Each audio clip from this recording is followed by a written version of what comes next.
প্রশ্ন করবেন নিয়াজ। প্রশ্ন করুন প্লিজ।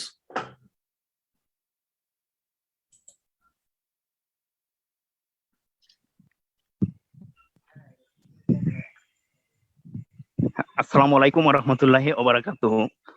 ওয়ালাইকুম আসসালাম ওয়া রাহমাতুল্লাহি ওয়া বারাকাতুহু।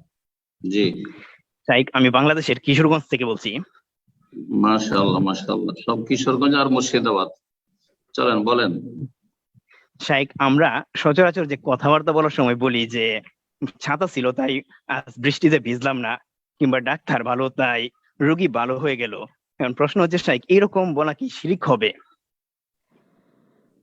এরকম বলা নিয়তের উপর নির্ভরশীল। কেউ যদি বলে যে ছাতাটা, ভাগ্য ভালো যে ছাতাটা ছিল, না হলে ভিজে যেতাম, তো এটা নিয়তের উপর নির্ভরশীল। অধিকাংশ মুসলিম যদি বলে থাকে তাহলে এটা ছাতাটা মাধ্যম হিসেবে বলেছে, এই ছাতার মাধ্যমে আমি বৃষ্টি থেকে বাঁচলাম, কিন্তু বাঁচানো হলো আল্লাহ রাব্বুল আলামিন। আল্লাহ ইচ্ছা করলে বৃষ্টি থামিয়ে দিয়ে আমাকে বাঁচাতে পারতেন বৃষ্টি ভিজা থেকে, এটা বিশ্বাস আছে, তাহলে সে মুসলিম। তো এরকম বলায় কোনো অসুবিধা নেই, এরকম বলায় কোনো অসুবিধা নেই। যদিও বেঁচে থাকা উচিত, ছোট শিরকের দিকে কমপক্ষে চলে যাবে, সেজন্য বেঁচে থাকা উচিত। কিন্তু সেই ব্যক্তি তার ঈমান ইয়াকিন আছে যে সবকিছুর মালিক আল্লাহ রাব্বুল আলামিন, আর আমার এই ছাতাটা মাধ্যম, তারপরে এইসব ভাষাগুলি থেকে বেঁচে থাকবে।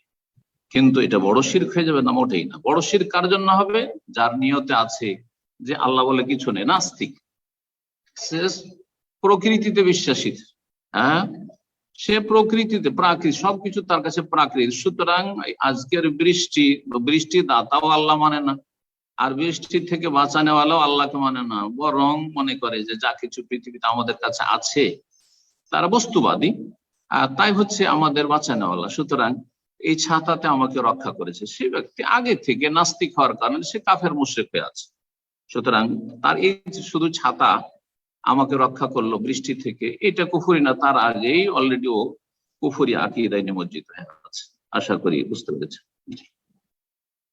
ومن أحسن قولا ممن دعا إلى الله وعمل صالحا وقال إنني من المسلمين